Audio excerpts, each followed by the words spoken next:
இந்த உலகத்துல வணங்கப்பட தகுதியானவன் ஒரே ஒருவன். அவன் ஏன் வணங்கப்பட தகுதியானவன்? வணங்கப்படுறதுக்கு தகுதி ஒன்று இருக்கவன். சும்மா ஒரு புத்தகத்தை பிடிச்சு வணங்க இயலாது, ஒரு தூளை பிடிச்சு வணங்க இயலாது, ஒரு மரத்தை பிடிச்சு வணங்க இயலாது. ஏனென்றா வணங்கப்படுறதுக்கு தகமைகள் தேவை. வணங்கப்படக்கூடியவர் அவருக்கு உயிர் கொடுக்கக்கூடிய சக்தி, உயிர் எடுக்கக்கூடிய சக்தி, இந்த வானம் பூமிகளை படைக்கக்கூடிய சக்தி, இதை பரிபாலிக்கக்கூடிய சக்தி, மனிதர்களை உற்பத்தி செய்யக்கூடிய சக்தி, ஒவ்வொரு மனிதனுடைய வாழ்க்கையிலையும் நிம்மதிய, சந்தோஷத்தை, கவலைய, வெற்றிய, தோல்விய, லாபத்தை, நஷ்டத்தை இதெல்லாம் செய்யக்கூடிய சக்தி உள்ள ஒருவர் தான் வணங்கப்பட தகுதியானவர். இந்த தகமைகள் இல்லாத யாரும் வணங்கப்பட தகுதியானவங்க இல்லை. மக்கள் இன்னைக்கு உலகத்துல கடவுள் கடவுள் என்ற பலர்களையும் வணங்குறாங்க. எனவே இவங்க யாரும் தன்னை வணங்குங்கன்னு சொல்லவே இல்லை. அந்த கேள்விக்கு பதில் யாரும் சொல்ல இயலாது. புத்தர் எங்கே தன்னை வணங்குங்கன்னு சொல்ல இல்லை, ஜீசஸ் எங்கே தன்னை வணங்குங்கன்னு சொல்ல இல்லை, சிவன் முருகன் தன்னை எங்கேயும் வணங்குங்கன்னு சொல்ல இல்லை. இந்த உலகத்துல யாருமே தன்னை வணங்குங்கன்னு சொல்ல இல்லை, ஒரே ஒருவனை தவிர. எவன் படைத்தானோ, எவன் பரிபாலிக்கிறானோ, எவன் பாதுகாக்கிறானோ, எவன் உணவளிக்கிறானோ, எவன் உயிரை கொடுக்கிறானோ, எவன் உயிரை எடுக்கிறானோ, இந்த சகல சக்தி வல்லமை உள்ள ஒருவன் தான் இறைவன் ஒருவன். அவன் அல்லாஹ் என்று நாங்க சொல்றோம். எனவே அந்த எல்லா சக்தியும் உள்ளவன் தான் வணங்கப்பட தகுதியானவன். இவனை தவிர வேற யாரும் இந்த உலகத்துல வணங்கப்பட தகுதியானவங்க இல்லை. எனவே அந்த அடிப்படையில இந்த சிலைகள் எடுத்துக்கொண்ட அந்த சிலை வணக்கம் எப்படி உருவானது, சிலை வணக்கங்கள் எப்படி உருவானதுன்னு சொன்னா, ஒவ்வொரு காலத்திலையும் நல்ல மனிதர்கள், நாங்க இந்த வணங்கப்படக்கூடியவங்களை எடுத்து பார்த்தா எல்லாம் நல்லவங்க, சிறந்தவங்க, உயர்ந்தவங்க, மேலானவங்க, கண்ணியமானவங்க. இவங்களோட மறைவுக்கு பின்னால் இவங்களால மனிதர்களுக்கு பல நலவுகள் நடந்திருக்கும். இவங்களுடைய மறைவுக்கு பின்னால மக்கள் இவங்களை ஞாபகப்படுத்துறதுக்காக இவங்களோட உருவங்களை செஞ்சாங்க.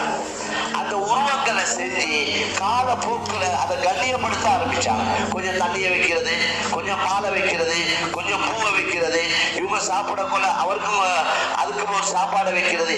இப்படித்தான் இந்த சிலை வணக்கங்கள் உருவானதே ஒழிய இந்த வணங்கப்படக்கூடியவங்க யாரும் தன்னை வணங்குங்கன்னு சொல்லவே இல்லை. எனவே அந்த அடிப்படையில தான் இஸ்லாத்துல சிலை வணக்கமே இல்லை. அடுத்தது, இந்த சிலைகளை தயாரிக்கிறவங்க யாருன்னா மனிதர்கள் தான். கடவுள் எங்களை படைச்சாரா, கடவுளை நாங்க படைக்கிறோமா என்ற ஒரு கேள்வி வந்தா, இன்னைக்கு மனிதர்கள் தான் கடவுளை படைக்கிறாங்க. சிலைகளை எடுத்தா இந்த சிலைகளை தயாரிக்கிறதுக்கு ஒரு கூட்டம் இருக்கிறாங்க. அவங்க அதை தர்மமாக செய்ய இல்லை, அதை ஒரு பிசினஸாகத்தான் செய்யறாங்க. சிலைகளை தயாரிக்கிறவங்க ஒரு வியாபாரமாக செஞ்சு அதுக்கு ஒவ்வொன்றுக்கு ஒவ்வொரு விலை வச்சு அது கடைக்கு விற்கிறாங்க. 2000 ரூபாய் கொடுத்தா கடைக்காரர் 1000 ரூபாய் வச்சு 3000 ரூபாய்க்கு விற்கிறாங்க. நாங்க கடைக்கு போய் அந்த சிலையை வாங்கி கொண்டு வந்து வீட்டுல எங்கேயாவது ஒரு இடத்துல வச்சு அதுக்கிட்ட இருக்கிற கஷ்டத்தை, கவலைய, தேவைகளை சொன்னா அதுக்கு பார்க்கலுமா, அதுக்கு கேட்கலுமா, அதுக்கு நடக்கலுமா, அதுக்கு பேசலுமா என்ன ஒன்றுமே செய்யலாம். குர்ஆன் என்றது மனிதர்களுக்கு உள்ளது, முஸ்லிம்களுக்கு மட்டுமே இல்லை. மௌலே சொன்னத மாதிரி இது முழு மனிதர்களுக்கும்.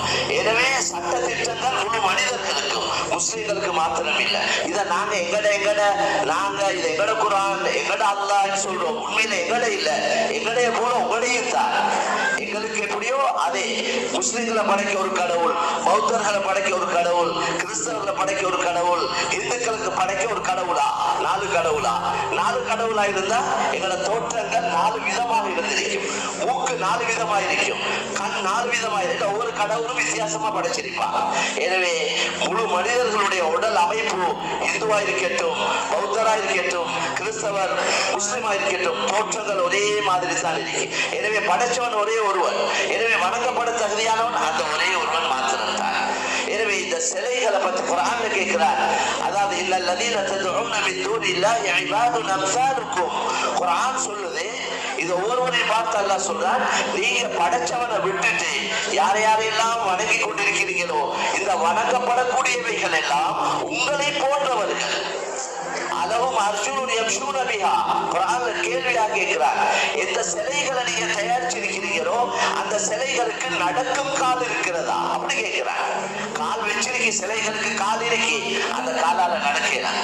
அம்லவும் ஐதின் யம்ஷூன பிஹா. கை சிலைகளுக்கு கை இருக்கு, அந்த கையால பிடிக்க முடியுமா என்று குர்ஆன்ல கேட்கிறாங்க. அம்லஹும் அயுனுன் யுப்சிரூன பிஹா, எந்த சிலைகளை நீங்க வணங்குறீங்களோ அதுக்கு பார்க்கும் கண் இருக்கிறதா? கண் இருக்கிறது, ஆனால் பார்க்க முடியாது. அம்லஹும் ஆதானுன் யஸ்மஊன பிஹா, நீங்க வணங்கக்கூடிய இந்த சிலைகளுக்கு கேட்கும் காது இருக்கிறதா? காது இருக்குது, ஆனா கேட்க முடியாது. எனவே இந்த அடிப்படையில இந்த சிலைகள் இது மனிதர்களால் உருவாக்கப்படக்கூடியது. சில நேரத்துல ஒரே சிலை வித்தியாசமான தோற்றங்கள் இருக்கு. இவர் தயாரிச்சது ஒரு மாதிரி, அவர் தயாரிச்சது இன்னொரு மாதிரி, இப்படி வித்தியாசம். அந்த சிலைகள் இருக்கக்கூடியது என்னன்னு பார்த்தா சிமெண்ட் இருக்குது, மணல் இருக்குது, கம்பி துண்டு இருக்குது, வேற ஏதாவது இருக்குது, பெயிண்ட் இருக்குது, பிளாஸ்டர் பாரிஸ் இருக்குது. மாதிரி இது எங்களோட கைகளால தயாரிக்கப்படக்கூடியவைகள். எனவே இது எதுவுமே வணங்கப்பட தகுதியானது இல்லை. வணங்கப்பட தகுதியானவன் எங்களையும் உங்களையும் முழு மனிதர்களையும் இந்த 800 கோடி மக்களை படைத்தவர் ஒரே